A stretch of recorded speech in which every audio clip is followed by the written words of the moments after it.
Under the soft snow of Waterville, Maine, faith had always been stronger than fear.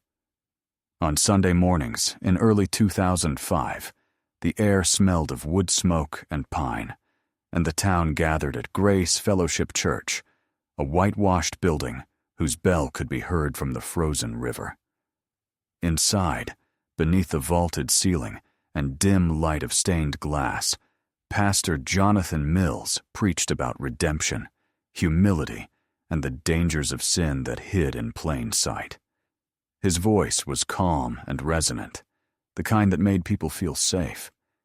He had baptized their children, married their sons and daughters, and blessed their homes. He was the moral anchor of a quiet place that trusted too easily. No one imagined that 16 years later, beneath that same church, officers would uncover a horror buried literally under the floor of their faith. The discovery came in the summer of 2021, when construction workers began tearing out the old concrete basement to prepare the building for renovation. They expected rot, mold, maybe a collapsed drainpipe. What they found instead was a fragment of faded fabric, then bone, and then a hollow cavity in the ground that seemed too deliberate to be chance. Within hours, the small street around Grace Fellowship was sealed off by yellow tape, and Waterville's calm, snowy silence broke under the weight of disbelief. Beneath the concrete foundation, in what was once the church's storage space for hymn books and communion wine, lay the remains of 3 women who had vanished without a trace in 2005. For 16 years they had been whispered about: the librarian who never came home, the nurse who disappeared after choir practice, and the young mother whose child was left crying at the babysitter's door. But no one had connected their fates to the man who had preached their funerals. The town would learn that the same hands that offered communion wine had mixed concrete to seal their graves. It was a truth too grotesque for the human mind to accept, a slow nightmare that began with kindness and ended in silence.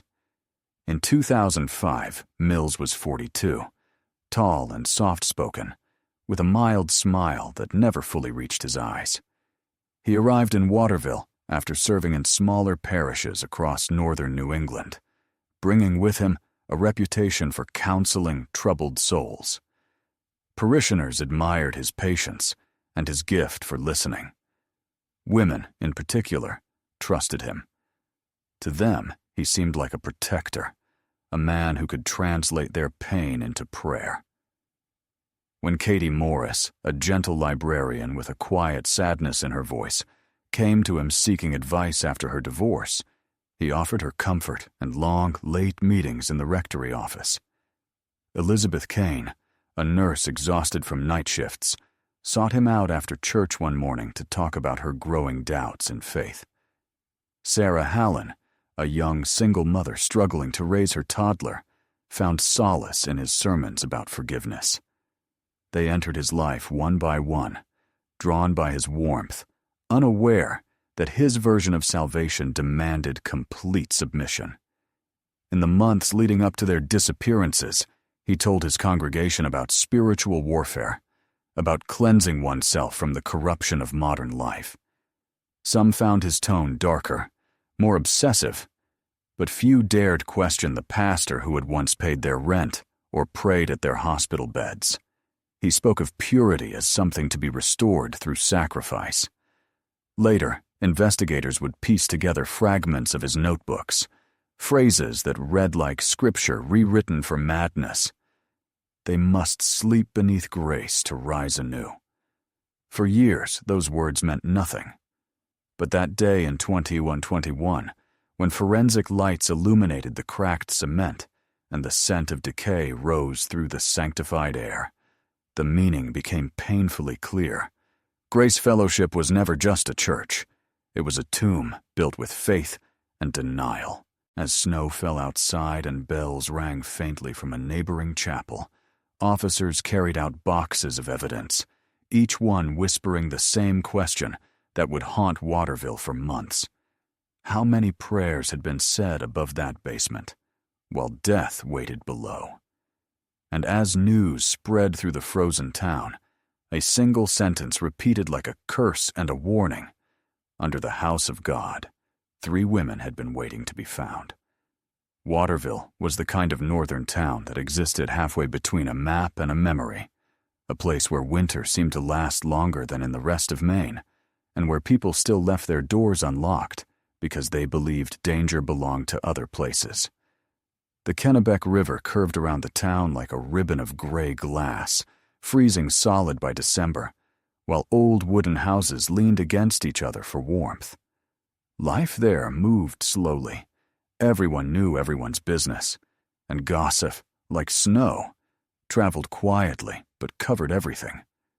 The center of it all was the church, Grace Fellowship, a white structure with a weather-beaten steeple, visible from nearly every street. Its bell marked the rhythm of Waterville's life: weddings, funerals, Sunday mornings, and the quiet of Christmas Eve. To outsiders, it looked idyllic, a postcard of small-town faith. But for the people who lived there, faith wasn't just religion.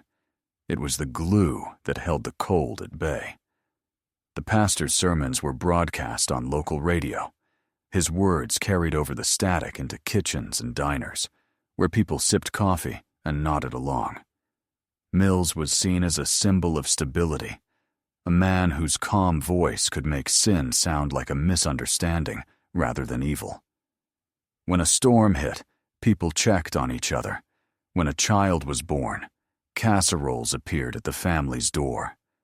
And every December, the town gathered at Grace Fellowship for the candlelight service, where voices merged into hymns so tender they could almost warm the frost-bitten air.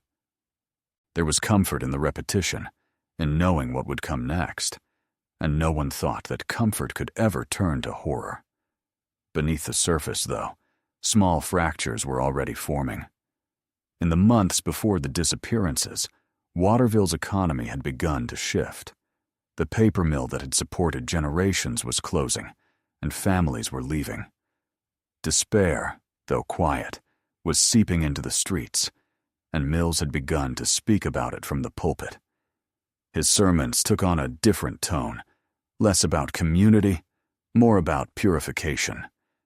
He told his congregation that the world was rotting, that God's people had to be ready for cleansing. It was easy to dismiss his words as metaphor. People nodded politely, not noticing how his eyes lingered too long on those who came to him for guidance. He spent long hours alone in the church basement, claiming he was repairing the furnace, though parishioners often heard tools clanging late into the night. The smell of wet concrete began to fill the building, mixed with something metallic that the choir joked was just rust. No one questioned it. It was the smell of trust misdirected. Grace Fellowship wasn't grand, but it was the town's heart. It stood at the corner of Elm and Bridge Street, surrounded by birches and an old graveyard where names faded into stone. The building had been rebuilt after a fire in 1973, its basement reinforced with thick cement. It was dry, practical, and unremarkable, perfect for storing chairs, hymnals, and secrets. The church committee was small, mostly older members, and Mills handled most of the maintenance himself. That isolation gave him freedom. He lived in a modest parsonage across the street, a white house with blue shutters, its porch, light always on.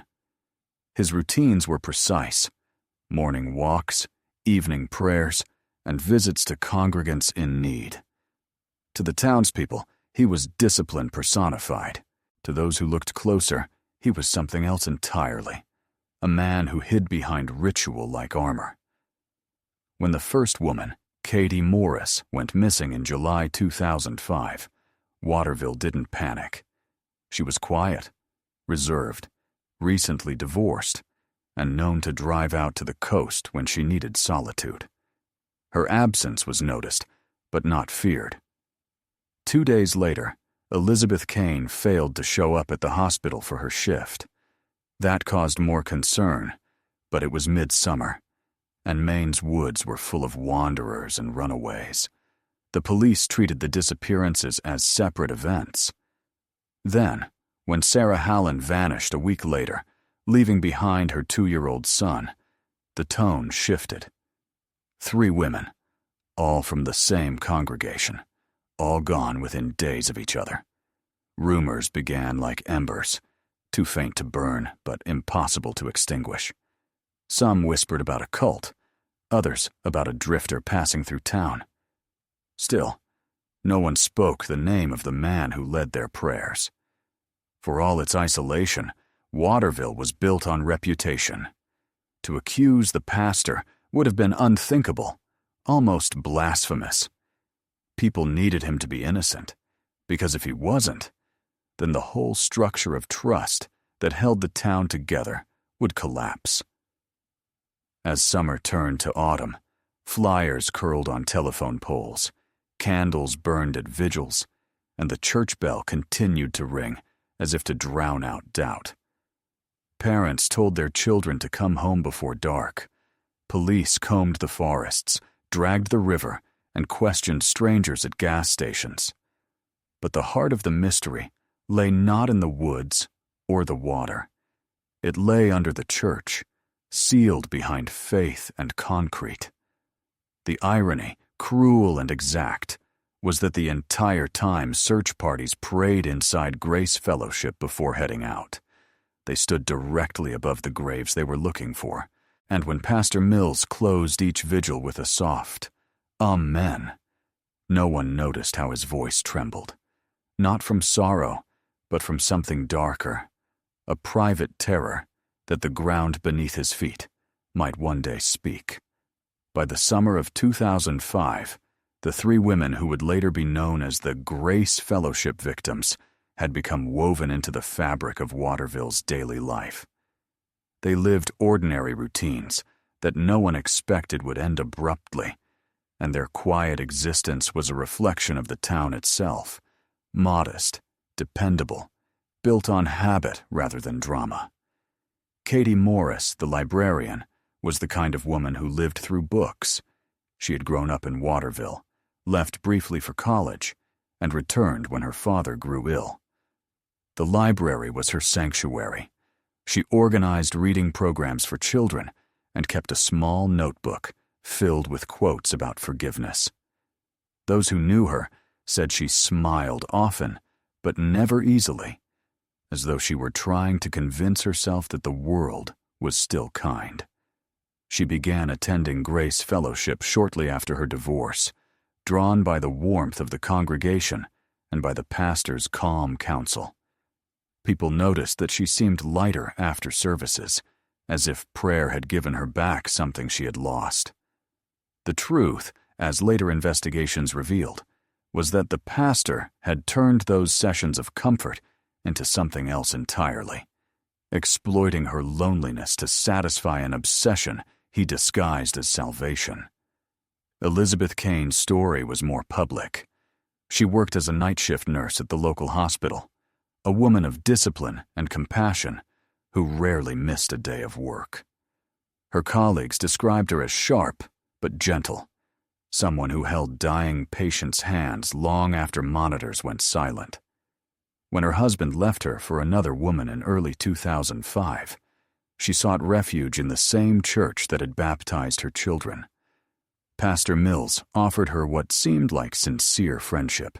He visited the hospital, bringing coffee during her breaks, listening to her worries about her faith.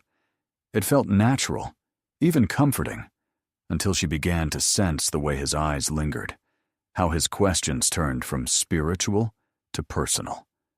She confided to a coworker once that she thought he was testing her purity, asking if she felt tempted, if she dreamed of sin. The coworker told her to ignore it, that he was probably just counseling too intensely. No one imagined it was the beginning of something sinister. The third woman, Sarah Hallen, was the youngest, just 24, and perhaps the most vulnerable. Her husband had died in a logging accident 2 years earlier, leaving her alone with a toddler and a mountain of debt. She was the kind of person who smiled through exhaustion, who brought her son to church in a stroller and left him in the nursery while she sang hymns upstairs. The pastor had become a father figure to her, helping with rent and food, visiting her home under the guise of prayer. Neighbors often saw his car parked outside late at night, but thought nothing of it. The church took care of its widows, they said. Sarah believed in forgiveness, and in him. When she vanished, the child's babysitter told police she had been unusually quiet that day, as if preoccupied. On her kitchen table they found an open Bible, a coffee cup, and a handwritten note that read only, "He says I'm finally clean." Those words would later echo through courtrooms and documentaries, the last trace of her voice, before it disappeared into the cement below Grace Fellowship. The three women's paths crossed every Sunday, their lives overlapping through hymns, potlucks, and small talk between pews. They weren't close friends, but they shared something deeper, an invisible thread of faith and dependence on a man who had made himself indispensable. Pastor Mills saw himself as their redeemer, and in his journal, found years later behind the church organ, he wrote of them as the chosen lambs, marked for purification. Psychologists would later call it delusion born from repression and control, but to those who lived through it, it was simple madness wrapped in scripture. What made the story unbearable was how normal everything looked from the outside. There were no screams, no signs of struggle, no cries for help heard by neighbors. Each woman simply vanished, and the church continued to sing. Police records show that Mills volunteered to lead prayer circles for their safe return, spoke kindly to reporters, and even organized a collection fund for search efforts. His empathy was flawless. Yet beneath that gentle tone was an exacting awareness of every step investigators took. He kept a close eye on the searches, attended every community meeting, and visited the families to offer comfort, even delivering sermons at two of the women's memorials when hope had finally dimmed. The audacity of it would later shock the detectives who reopened the case. He wasn't just hiding in plain sight. He was orchestrating his own absolution in real time. What few people knew then was that Mills had a fascination with biblical purification rituals.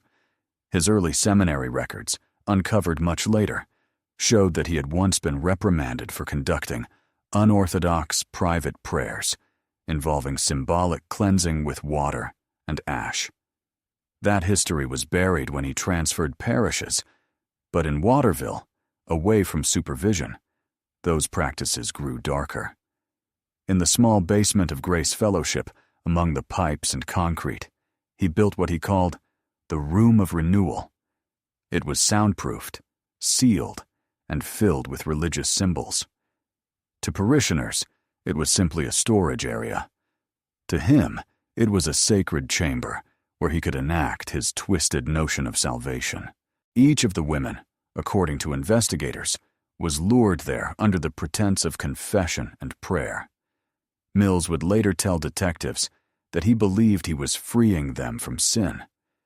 What happened in that room was an unholy ritual of control, suffocation, and silence. And after each death, he meticulously poured concrete over the space, sealing the evidence along with his shame. Above that room, life continued. Choirs practiced, children played, candles were lit. The air smelled faintly of damp stone, but no one asked why. For years afterward, when parishioners gathered and sang "Amazing Grace," their voices vibrated through the floor that separated the living from the dead. That haunting reality, the coexistence of innocence and horror in one small church, would define Waterville's collective guilt for generations. When investigators reopened the file in 2021, one of them wrote in his notes, "He buried them beneath faith itself." It was both metaphor and truth, and perhaps the most chilling part of the story was that, for nearly 2 decades, the town's faith in their pastor remained intact. He had been their guide, their comfort, and their destroyer, and no one had seen the difference until the ground was finally broken open.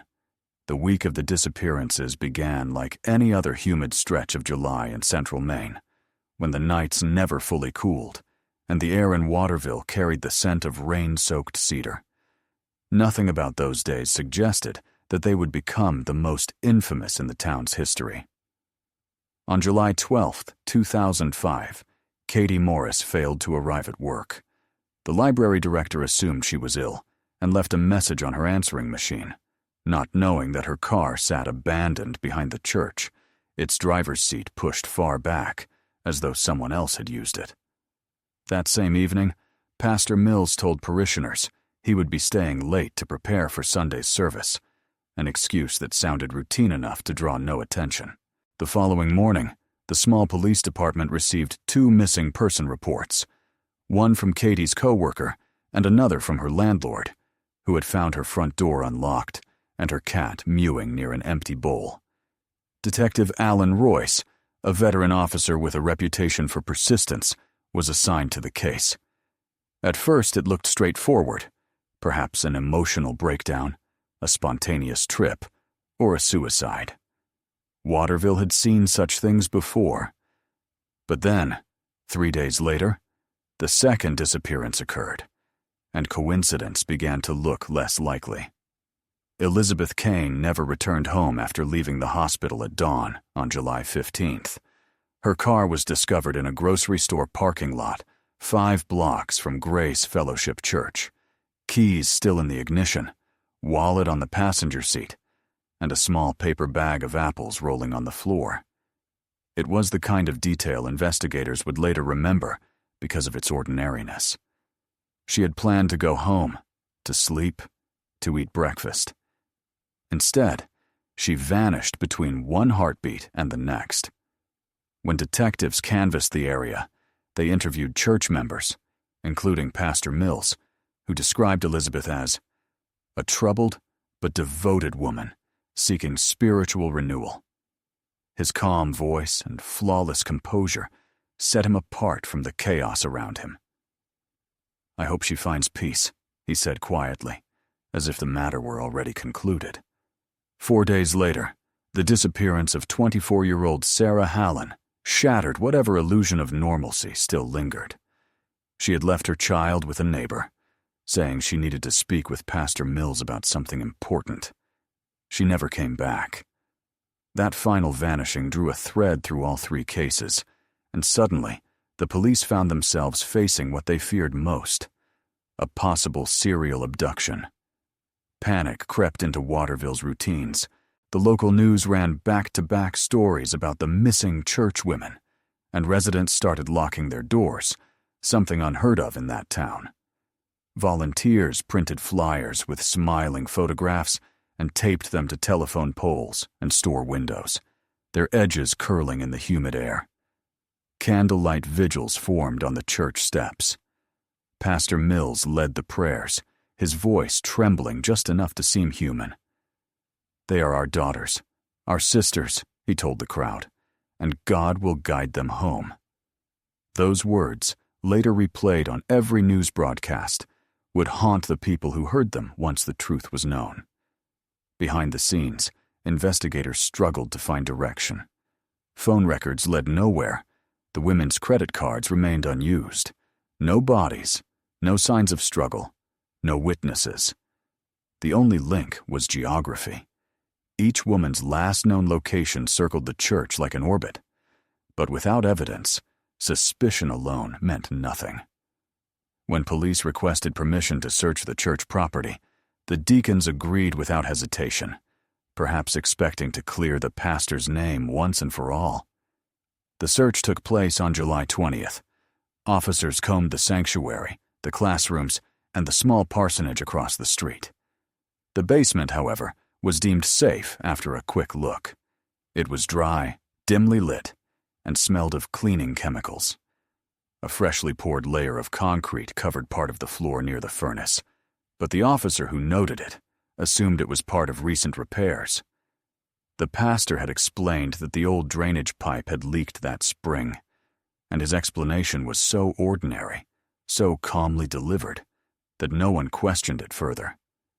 The report that followed described no signs of criminal activity. In truth, the evidence had already been sealed beneath their feet, the ground still curing as officers stepped over it. In the following days, desperation turned into confusion.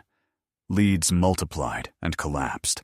A gas station clerk claimed to have seen a woman matching Katie Morris's description getting into a dark SUV on Route 201.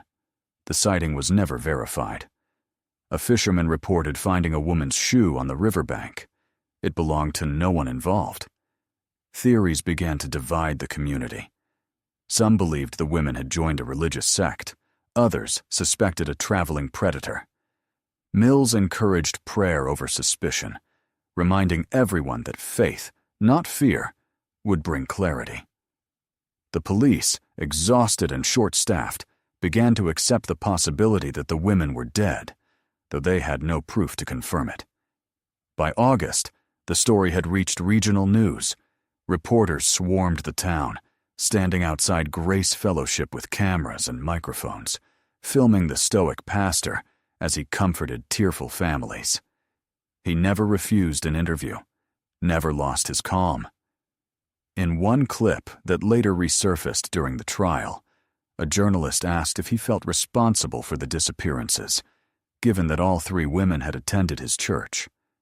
He smiled faintly and said, "The Lord gives, and the Lord takes away. Our role is to trust His will." It was a chilling answer disguised as scripture. By September, the search officially lost momentum.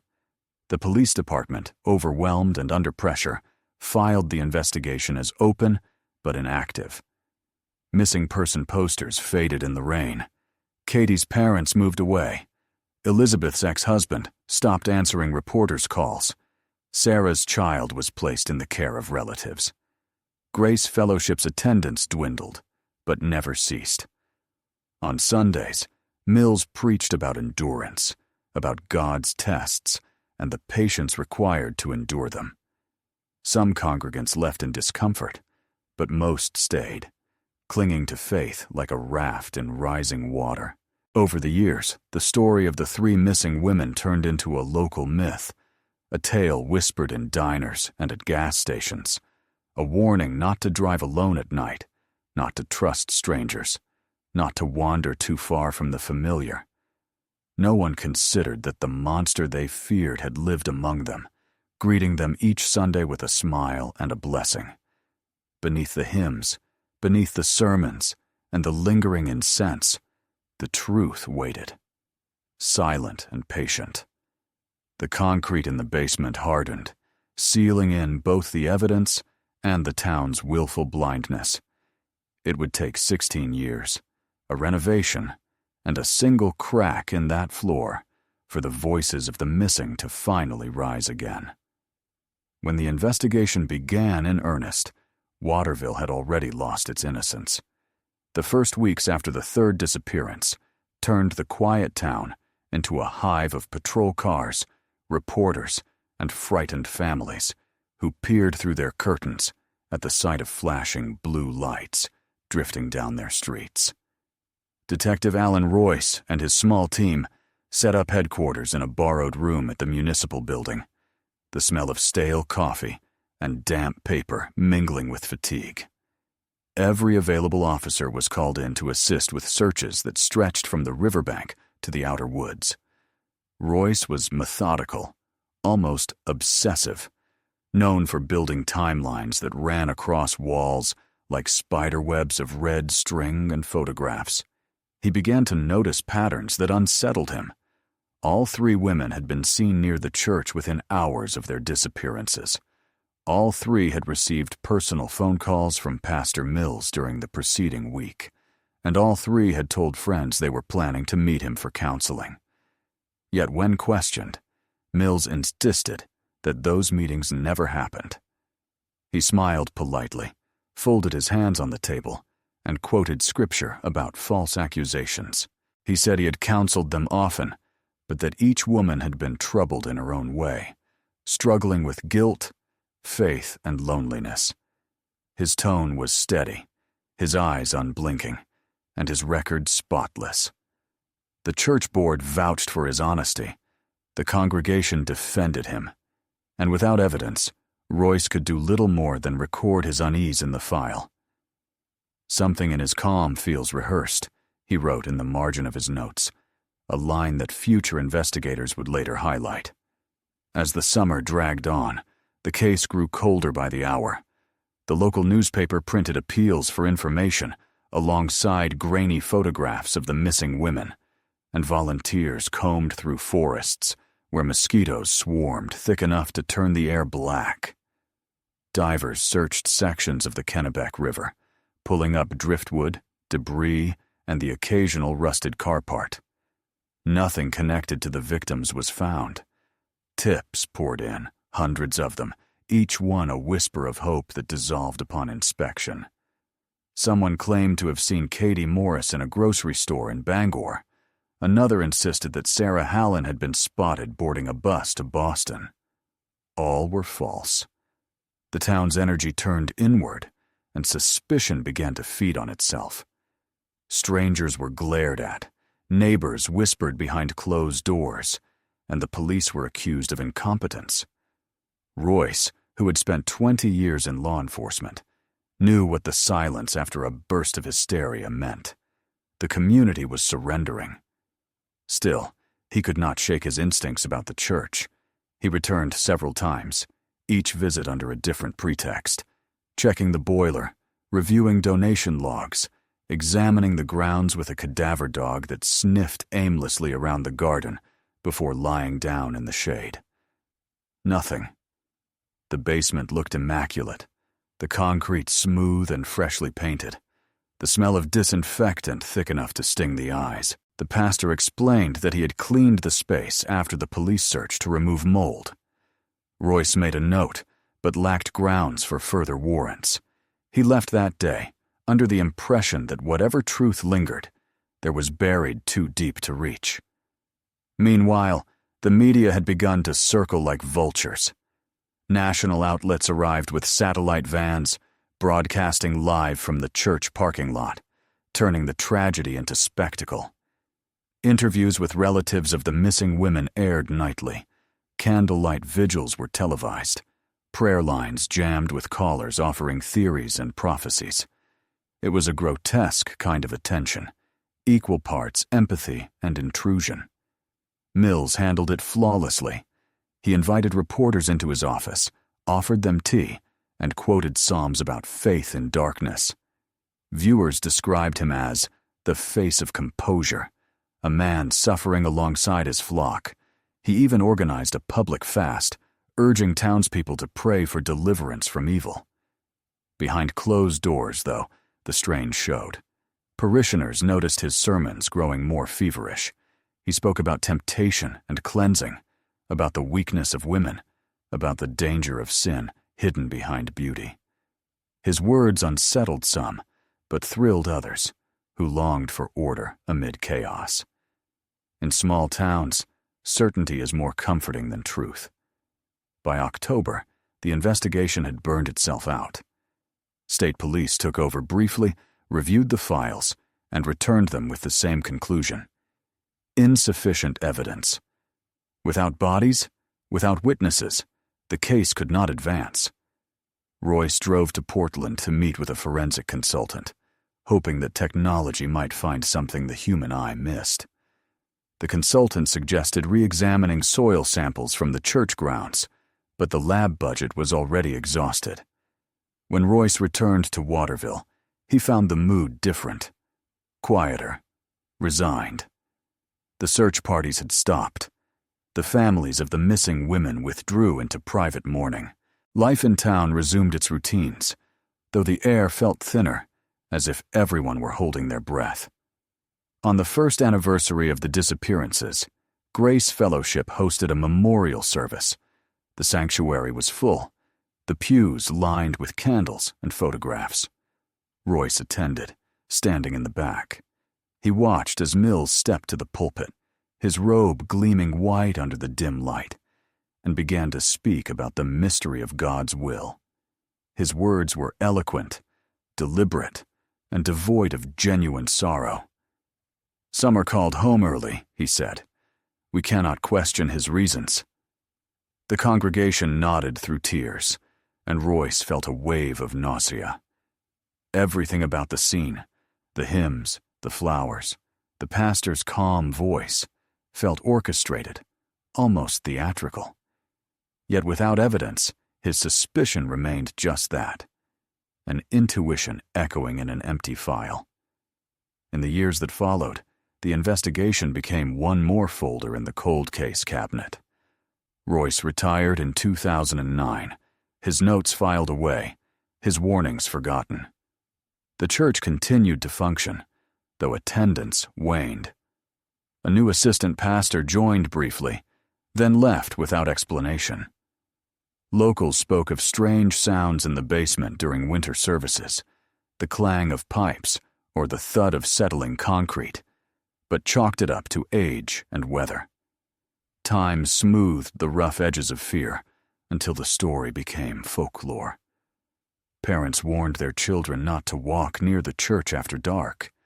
Teenagers dared each other to touch its locked basement door. The mystery hardened like the cement beneath their feet. Behind that door, the evidence endured in perfect silence. The remains lay undisturbed, the concrete sealing in not only the bodies, but also the scent of decay that occasionally seeped through the cracks and mixed with the smell of old hymnals. Those who noticed it thought it was mildew. Those who prayed above it thought they felt grace. The investigation, for all its maps and meetings, had failed to touch the truth that was literally underfoot. When the basement would finally be reopened 16 years later, Detective Royce, long retired, would watch the news from his nursing home and whisper to no one, "I knew." But in 2005, as autumn turned to winter, his words were dismissed, the file was shelved, and the town, exhausted by grief, did what humans always do when answers refuse to come. They buried their doubts, locked the church, and learned to live with ghosts disguised as faith. By the winter of 2005, the story had swollen beyond the borders of Maine. News anchors spoke of Waterville as if it were a haunted village, a place where faith and fear were indistinguishable. Reporters stood in the snow outside Grace Fellowship Church, their breath visible in the cold air as they described the mystery of 3 vanished women and the silence of a pastor who seemed to float above suspicion. Each network sought its own angle. Some hinted at a serial killer, others at ritual sacrifice. The church became a stage set for speculation. Yet within the town, fatigue had replaced outrage. People grew weary of the cameras, of strangers asking questions, of the same photographs printed again and again. The congregation shrank until only the most devoted remained, a cluster of older parishioners who looked to Pastor Mills for reassurance. He gave it to them effortlessly, weaving sermons about perseverance and the testing of faith, promising that light would one day return. What no one saw was the calculation behind his serenity, the way he used grief as insulation. Each service he held was a public act of self-preservation, a performance meant to redirect suspicion toward the unknowable rather than the obvious. Inside his office, the phone never stopped ringing. Families called, reporters begged for interviews, detectives checked and rechecked timelines. Mills handled each conversation with an unflappable calm that frustrated investigators and fascinated journalists. He gave them controlled fragments, vague empathy, gentle scriptural references, and nothing tangible. "Evil hides where we least expect it," he said, once during a televised interview. And the irony was so stark that years later it would become a line quoted in documentaries about the case. The public wanted closure, and when closure refused to come, they turned the case into myth. Internet forums emerged, dissecting the story with the feverish intensity of amateur detectives. Some claimed the women had fled to Canada to escape abusive partners. Others insisted that the town was covering up a human trafficking ring. A few went so far as to accuse the police themselves. In every theory, the pastor appeared only as a footnote, a constant but unexamined figure at the edge of the narrative, too sacred, too stable to be the villain. The media pressure began to deform the investigation. The state police, anxious to show progress, announced the creation of a special task force in early 2006. In truth, it was little more than a rebranding of the same tired effort, but it gave reporters something new to cover. The task force re-interviewed witnesses, dug through phone records, and commissioned psychics when evidence failed. Each week brought a new lead that dissolved by Friday. Mills welcomed the officers into his church, even offering them coffee, as they searched his basement for the second time. He stood beside them, pointing out cracks in the concrete, feigning concern, remarking on how strange it was that the smell of moisture lingered no matter how much bleach he used. The lead investigator, young and overworked, noted nothing unusual. The floor was smooth, the concrete pale and clean, still faintly damp in places from what they assumed was condensation. They left after 2 hours, thanking him for his cooperation. He blessed them on their way out. By spring, the case had become less an investigation and more a spectacle of failure. Talk shows invited psychics and theologians, retired detectives, and self-proclaimed experts, all speculating about the Waterville Triangle where the women had vanished. Mills's public image, paradoxically, grew stronger. He was portrayed as a man of quiet endurance, a symbol of small-town faith, besieged by media cruelty. Donations to Grace Fellowship increased. He used the funds to repaint the sanctuary, replace the old carpet, and according to receipts later recovered, purchase large quantities of construction materials, cement, sealant, and new flooring tiles, ostensibly to repair water damage. The purchases drew no attention. For the families of the missing, the attention was both a curse and a lifeline. They clung to hope because hope was the only thing left to do. Katie's mother wrote weekly letters to television hosts. Elizabeth's sister launched a website. Sarah's relatives organized vigils that dwindled as the years passed. Mills attended the first few, his head bowed, eyes glistening just enough to be convincing. Over time, however, even grief began to fade into routine. By 2007, other stories replaced Waterville's tragedy in the headlines. The cameras left. The town, relieved and ashamed, settled back into silence. Grace Fellowship stood untouched, its bell ringing each Sunday as if nothing had happened. Behind that calm facade, cracks were beginning to show, not in the concrete, but in the man himself. Parishioners noticed changes. He had grown thinner, more withdrawn, prone to sudden absences. His sermons veered into darker territory. He spoke of fire beneath the earth, of the weight of secrets, of the beauty of silence. Some found the messages profound. Others found them unsettling. The few who left the church afterward did so quietly, unwilling to confront him directly. By then, the police had long since turned their attention elsewhere. The cold case unit was understaffed, and without new evidence, the files gathered dust. Mills understood this better than anyone. The world had moved on, and time, like faith, had become his greatest ally. For 16 years, the church remained his sanctuary and his hiding place, its walls absorbing every unspoken truth. While outside, the world forgot how close it had once come to seeing what was right beneath its feet. For more than a decade, the story of the 3 missing women slipped from public memory, like fog dissolving into the river. By 2015, The church that had once been the center of Waterville's grief stood abandoned, its windows boarded, its bell silent. The congregation had dwindled until it could no longer afford the heating bills, and when the doors were finally locked for good, no one wept. The town had learned to live beside the ghost of its own disbelief. Life resumed its slow rhythm. Children grew, shops changed hands, and a new generation drove past Grace Fellowship without knowing what the white building had meant to their parents. But for those who remembered, the silence around that church became heavier with every passing year, as if the structure itself were breathing secrets it could never confess. The cold case sat forgotten in a basement archive of the state police, its folders yellowed, its photographs fading.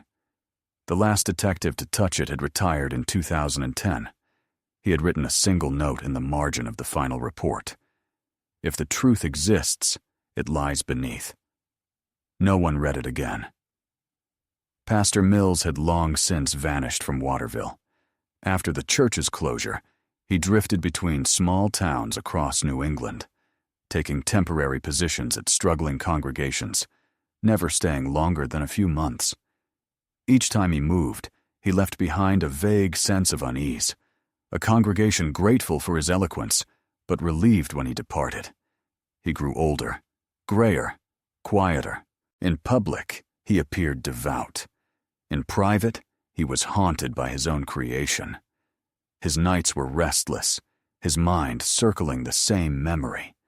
The sound of concrete pouring, the last echo of the hymn that had played upstairs while the floor hardened. Yet he told himself he had acted out of divine command, that his sins were sanctified by purpose. Over time, that delusion became a kind of armor. He was a man who could walk into any church and look at a cross without flinching. He believed that as long as he kept preaching, God would keep the world blind. The case remained dormant until a bureaucratic accident in 2020 revived it. During a routine audit of unsolved disappearances, a young officer stumbled upon the file and noticed inconsistencies. 3 victims linked to the same church, identical patterns of last contact, and yet no forensic examination of the building's substructure had ever been done. The officer, newly assigned to the cold case unit, mentioned it casually to his supervisor, who shrugged. "That church is gone," he said. "Let the dead stay buried." But the note in the file, "If the truth exists, it lies beneath," caught the young detective's imagination. He decided to drive to Waterville on his own time, curious to see what remained. What he found was a ruin. The church stood empty, its paint peeling, its doors chained. Through a broken window he smelled something sharp, not rot exactly, but the sourness of damp earth. He filed a brief report suggesting a site survey before demolition, just to rule out anything hidden below. That small act of curiosity would become the spark that reopened one of Maine's darkest mysteries. By spring 2021, a developer had purchased the property, planning to convert it into a community arts center. The first step was renovation. Contractors arrived to inspect the building, shaking their heads at the decay. The basement, they noted, was unusually sealed, thick concrete, double-layered, no access panels, no drains. One of the workers joked that it looked like a tomb. When they began drilling to install new plumbing, the drill bit hit something hollow, and a faint smell rose through the crack. Musty, chemical, wrong. The foreman called the police, expecting perhaps a dead animal or old fuel storage. Within hours, forensic units from Augusta arrived. They widened the hole, shining flashlights into the narrow gap, and what they saw was unmistakable. Fabric, discolored bone, and a wooden crucifix half buried in the soil.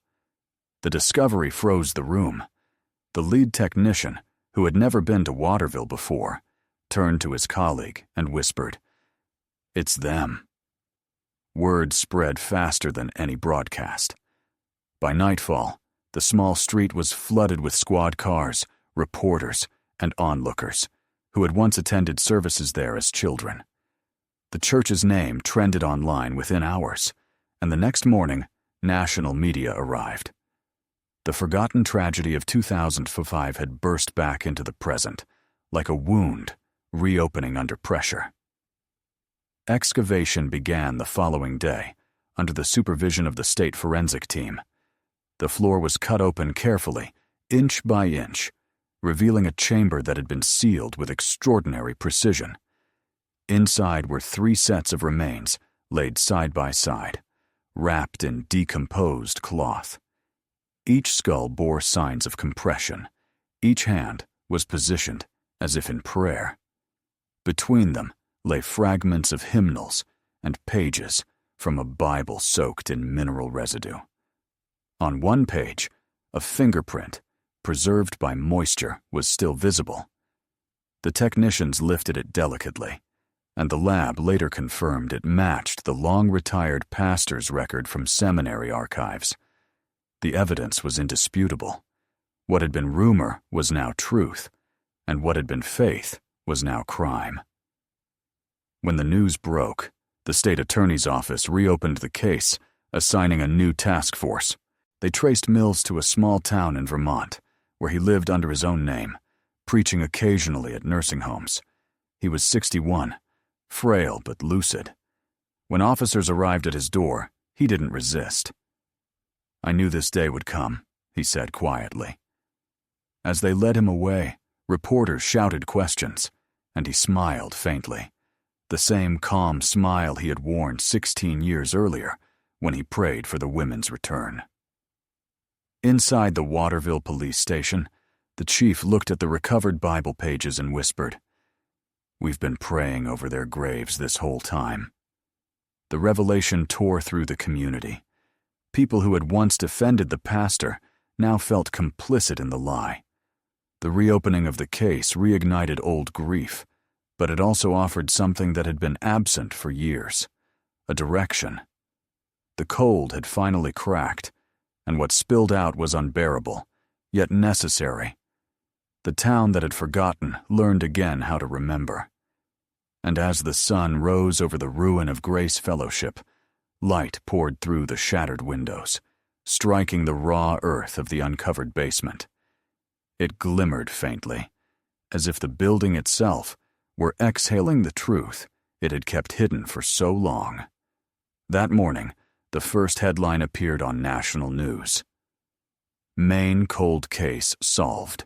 3 missing women found beneath church floor." The words felt both impossible and inevitable. After 16 years, the ground of Waterville had spoken, and its voice was the echo of every unanswered prayer. The excavation of Grace Fellowship's basement became one of the most meticulously documented crime scene operations in the history of Maine. Over the course of 5 days in July 2021, teams of forensic anthropologists, crime scene analysts, and local volunteers worked in near silence, their movements illuminated by the harsh glare of portable floodlights. Each fragment of bone, each thread of fabric, each corroded object was catalogued, photographed, and lifted from the soil as if it carried the weight of the entire town's guilt. Outside, crowds gathered behind the police barriers, their faces pale and stunned, the air filled with the low murmur of disbelief. Many of them had once sung hymns above that floor, had knelt to pray, had felt comforted by the pastor's hand resting lightly on their shoulders. Now those same people watched the building that had anchored their lives transformed into a crime scene, its sanctity stripped away by the truth that had been hiding inches beneath its altar. The journalists who had returned to Waterville called it the unholy unearthing, a phrase that stuck. Every hour brought new revelations, objects recovered, patterns identified, a story taking shape in the slow rhythm of evidence. The forensic team determined that the basement chamber had been constructed in 3 distinct stages, each corresponding to the disappearance of one of the women. Beneath the newest layer of concrete lay remnants of an older pour, and beneath that, an even earlier one, each sealed within days of the corresponding victim's vanishing. The precision was astonishing. The killer had used professional-grade materials, mixing the cement to a density that made ground-penetrating radar nearly useless. It was as though he had built a monument to his own deception. Among the debris, investigators found personal effects belonging to the victims: a silver locket engraved with the initials KM, a cracked hospital ID badge that once hung from Elizabeth Kane's uniform, and the handle of a child's toy that Sarah Hallen's son later identified from an old photograph. These discoveries transformed the crime from myth into memory, from ghost story into evidence. The past, which had seemed frozen for so long, began to move again, forcing the town to look backward in order to breathe forward. Inside the temporary command post, the mood shifted from awe to quiet fury. Detectives who had grown up in Waterville realized they had attended the same church picnics and Sunday services that had been conducted mere feet above the burial site. They replayed old sermons archived on cassette tapes, listening for hidden meaning in the pastor's measured cadence. One sermon recorded the Sunday after the third disappearance began with the words, "We must build our faith on solid ground." To those who heard it in 2005, it had sounded like comfort. To those listening now, it was a confession disguised as metaphor. The investigation team traced every supply receipt connected to the church, reconstructing the purchases of cement, lime, and sealant that matched the composition of the layers found underground. They confirmed that all were ordered by Mills himself, signed under his pastoral title, and paid for through the church account labeled maintenance. The evidence chain tightened like a noose, each document another strand. The arrest of Pastor Jonathan Mills, carried out quietly in a small Vermont town, set off a storm of coverage unlike anything Waterville had ever seen. Television trucks lined the streets again, and old footage from 2005 played on a loop. His calm eyes, his reassuring voice, his prayers for the missing. When he was led in handcuffs to the police car, his expression barely changed. He murmured something about grace and redemption, words the microphone struggled to catch. Later, in interrogation, he spoke freely but without remorse. He admitted to bringing each woman into the basement under the pretense of prayer, describing how he believed he was saving them from corruption. "They wanted to be pure," he told investigators. "I simply gave them the chance." His tone was almost tender, as if he were discussing a ritual rather than a crime. The room fell silent when he explained how he sealed the chamber after each act, quoting scripture about walls of faith. The forensic psychologist who observed the session noted that Mills spoke with serene detachment, neither proud nor ashamed, convinced that he had obeyed divine instruction. His belief was not insanity in the legal sense, but fanaticism so complete it had hollowed him out. As the news spread, Waterville convulsed with grief and disbelief.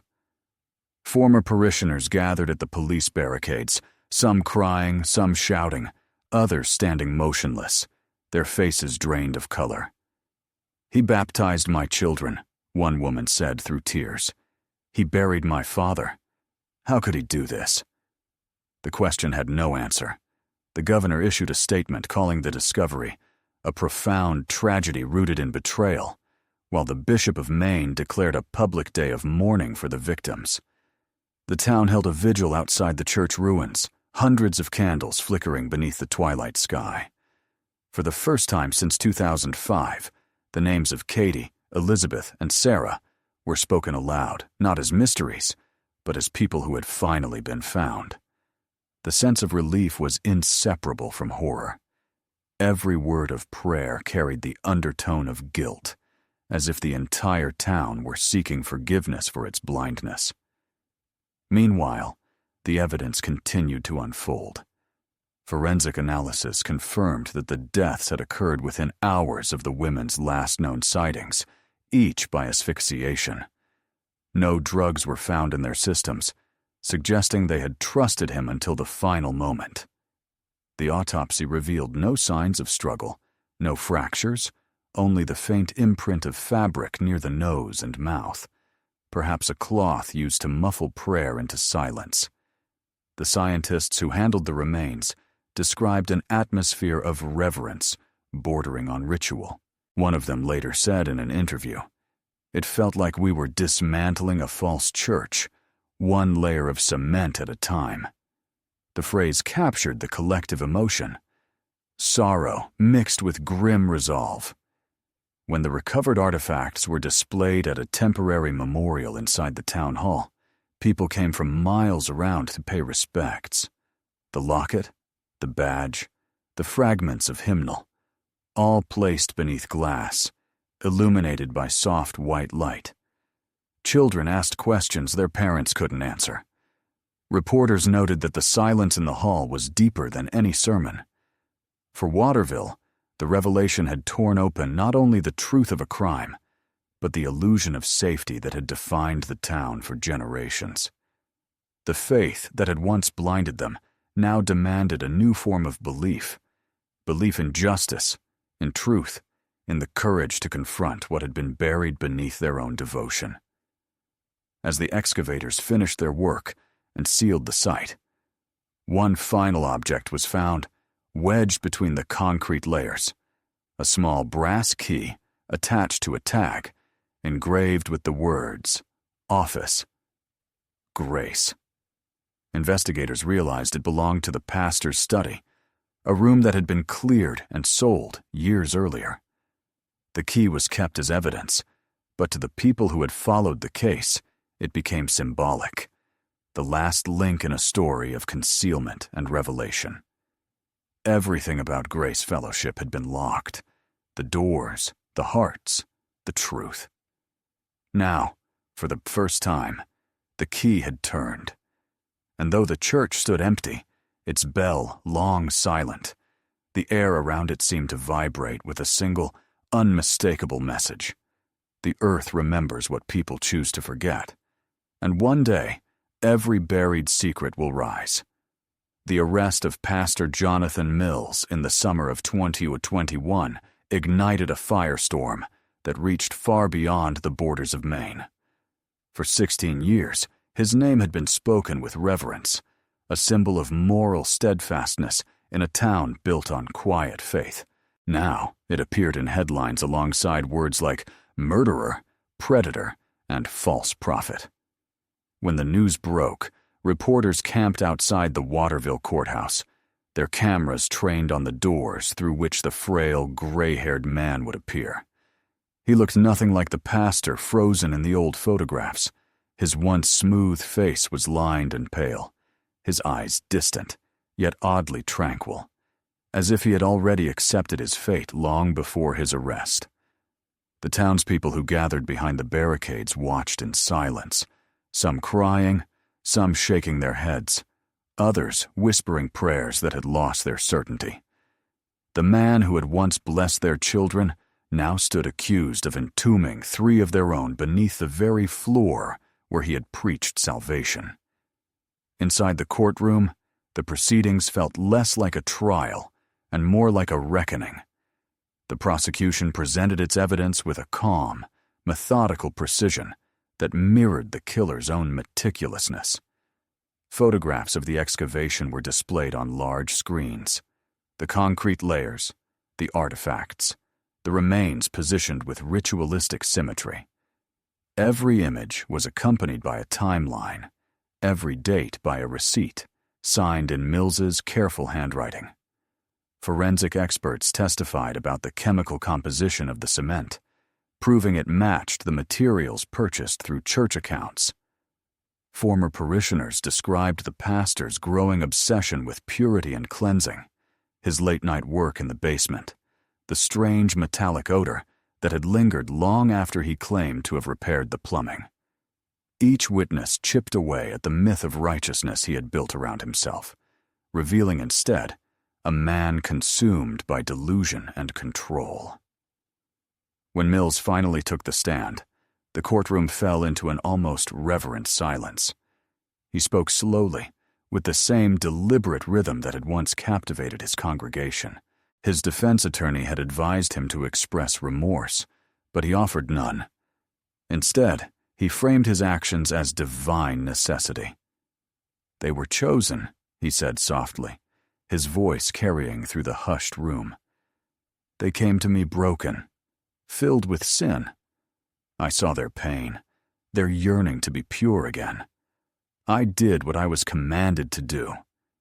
He quoted scripture as though it were justification, twisting verses into self-serving prophecy. The prosecutor interrupted, asking who had commanded him. Mills smiled faintly. "The voice of grace," he said. "The same one that speaks to us all, if we are willing to listen." His composure was unnerving, his lack of remorse chilling.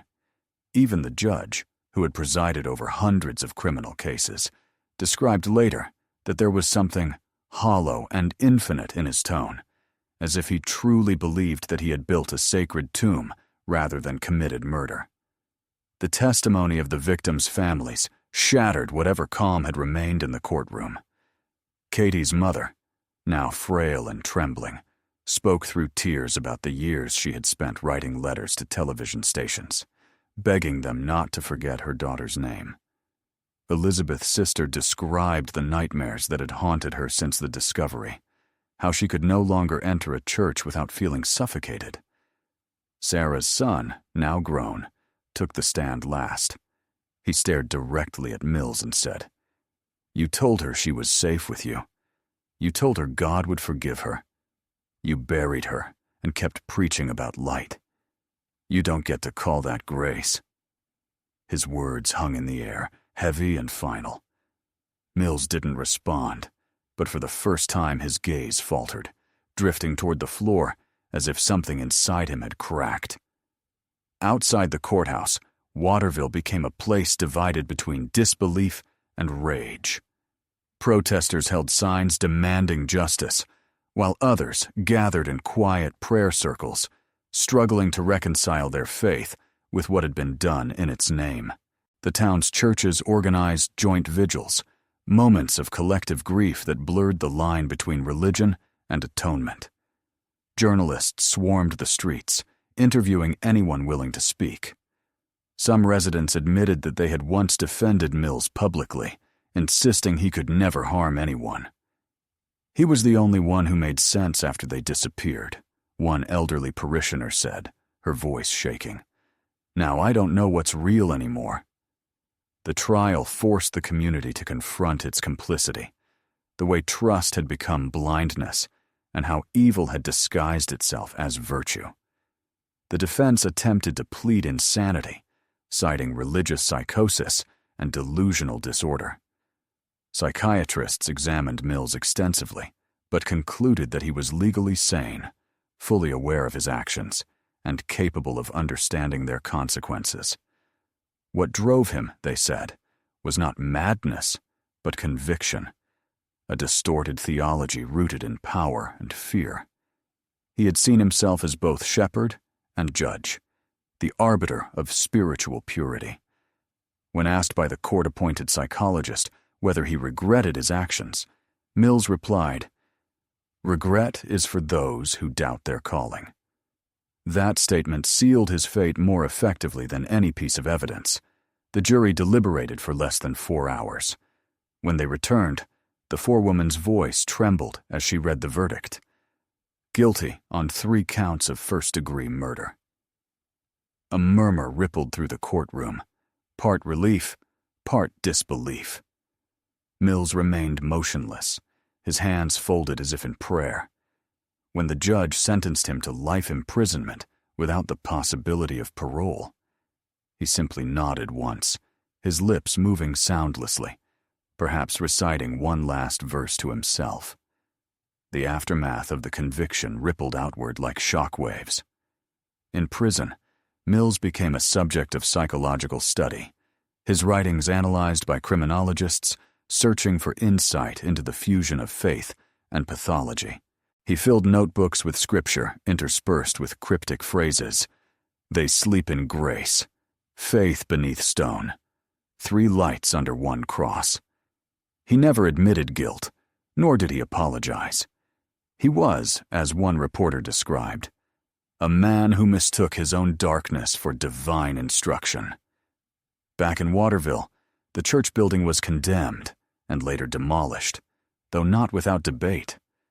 Some argued it should remain as a memorial. Others wanted it gone completely, erased like a scar too painful to bear. Eventually, the town voted to replace it with a small garden of white lilacs planted in a triangle, 1 for each woman. Every spring, when they bloom, their scent drifts across the street and fills the air where hymns once rose. For those who lived through the ordeal, justice felt incomplete. The verdict had ended the legal story, but it could not erase the years of silence or the complicity of trust that had allowed the horror to hide for so long. The townspeople who had once looked to their pastor for guidance now struggled to find meaning in faith itself. The irony was inescapable. The man who had spoken most eloquently about redemption had embodied its opposite, and yet through his exposure, the community had been forced to rediscover what faith truly meant. When the final news broadcast closed its coverage of the case, the anchor quoted the town's mayor, who said, "We believed in him because we wanted to believe in goodness. Now we know that faith without truth is just another kind of blindness." In the end, Jonathan Mills faded from the public eye. He spent his days in quiet confinement, reading the same Bible he had once weaponized, reciting verses into the air of a cell that echoed like a chapel stripped of its altar. Waterville, though scarred, began to heal.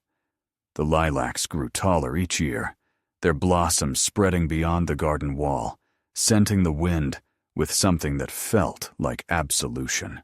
And yet, when the bell from a nearby church rang on Sunday mornings, there were those who still hesitated, who closed their eyes and remembered the sound as it had once been.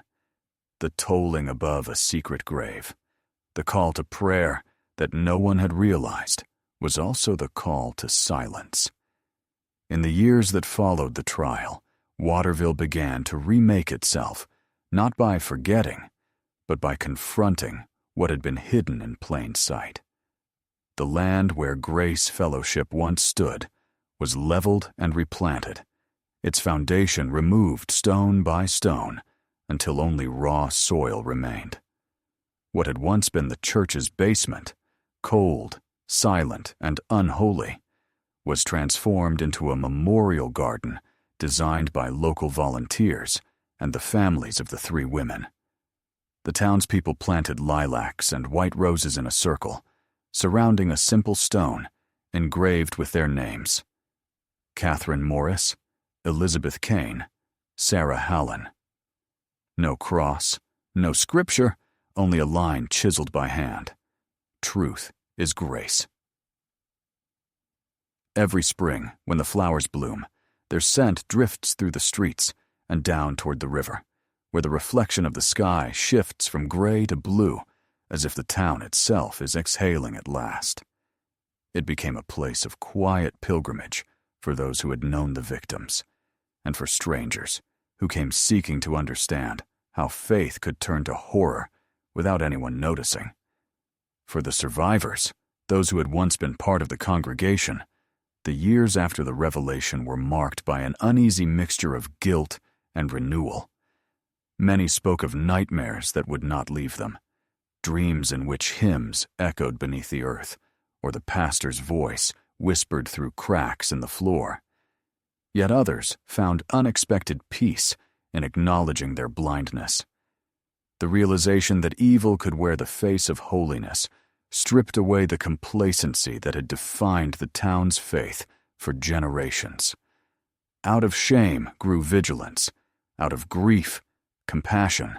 Local churches began collaborating with trauma counselors, creating spaces for conversation instead of obedience. For the first time, sermons spoke openly about deception, power, and the necessity of questioning authority.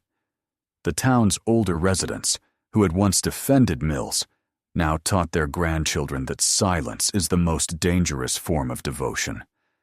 Detective Alan Royce, who had first suspected the pastor all those years before, visited the memorial not long before his death. Old and stooped, he carried with him a copy of his original case notes, their pages yellowed at the edges. Standing by the stone, he said to no one in particular, "We kept looking for bodies when we should have been looking for belief." His words were later engraved on a small plaque near the entrance to the garden. They captured what Waterville had come to understand, that justice is not only the uncovering of what is buried, but the willingness to see the cracks before they widen.